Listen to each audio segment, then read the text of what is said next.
Washington, Reuters, the solidly Republican South suddenly looks a little less solid.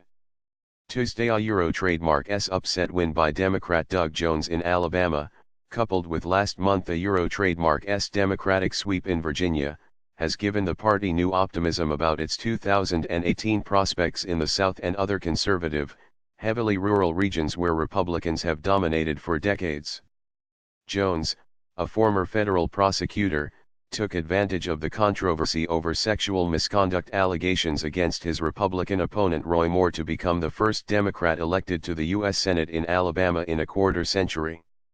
The Jones campaign also offered a template for how Democrats can win in the South, strategists said: field a strong candidate, crank up turnout among the region, a Euro trademark's sizable block of African American voters, keep the liberal National Party brand at arm a Euro trademark's length, and compete hard in every county and region.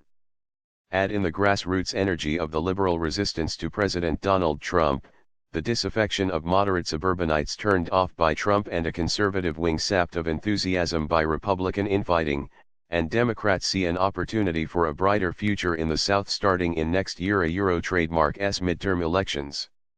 You can hear that Republican wall in the South cracking. Doug Jones and Virginia are just the beginning, said Phil Noble, a Democratic business and technology consultant who is running for governor in South Carolina.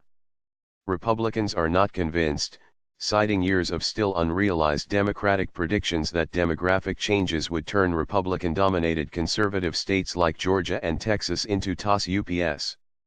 Democrats still have issues with their brand in large swaths of the country. They are the party of Nancy Pelosi, and that image is cemented in many voters' Euro trademark minds, said Brian Walsh, a former strategist for the Republican Party Euro trademark's Senate Campaign Committee, referring to the House of Representatives Democratic leader, a liberal from San Francisco. In the fight for control of Congress next year, wins on once hostile Southern turf could be crucial to the Democratic cause. In the Senate, where Republicans' Euro trademark already narrow majority will be shaved to 51 to 49 once Jones is seated, Democrats will have to defend 26 seats, including 10 in states won by Trump. They would need to pick up 2 more Republican-held states to reclaim control. Nevada and Arizona had been viewed as the only Republican-held seats vulnerable to a takeover next year.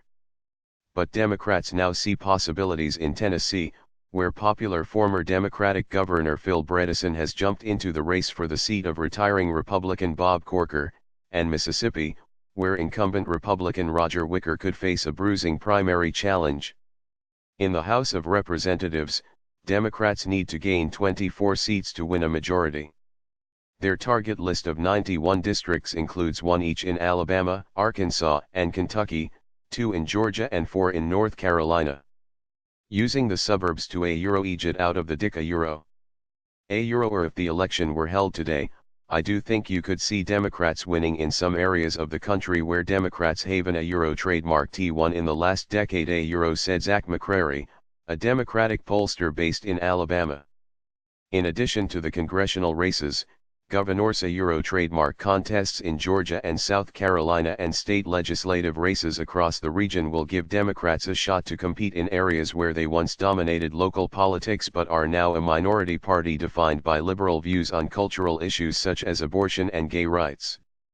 McCrary said Jones and Democrat John Bel Edwards, who won the Louisiana Governor Euro trademark's office in 2015, have shown it is possible to build a winning coalition in the South by energizing African American voters while also appealing to white swing voters, soft Republicans, and independents. In Alabama, Jones made inroads with voters in Shelby County, the Republican suburbs of the state Euro trademark's biggest city, Birmingham, outpolling the results of Hillary Clinton there in last year Euro trademark's presidential election by about 20 percentage points.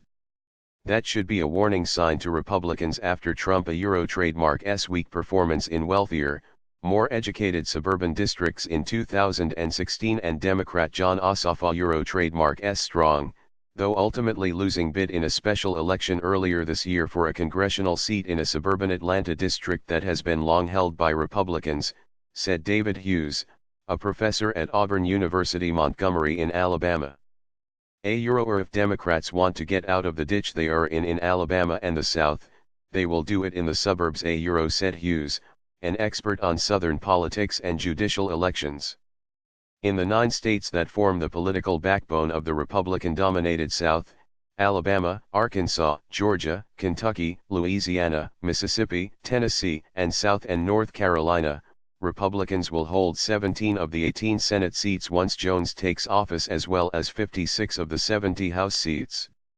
Democratic Party Chairman Tom Perez acknowledged on Wednesday that the National Party kept a low profile in Alabama even as it pumped money into turnout efforts targeting blacks and young voters because it knew that publicity about its involvement would not help Jones. But Perez said the victory showed that the party, which has launched a 50-state organizing effort aimed at electing candidates at the local and state levels, can compete in the South and elsewhere. We can win in every zip code in America, Perez told reporters. Democrats in Alabama said the party can start by learning lessons from Jones, who campaigned in every corner of the state and portrayed himself as a bridge builder who would listen to voters' trademark concerns and work across the aisle to help Alabama. This is what we need to be doing more of, and not just at election time. Thomas Jackson, a black Alabama state representative, said at a fish fry attended by Jones in rural Alabama last month. We can get a lot accomplished if we just sit down and talk with people more.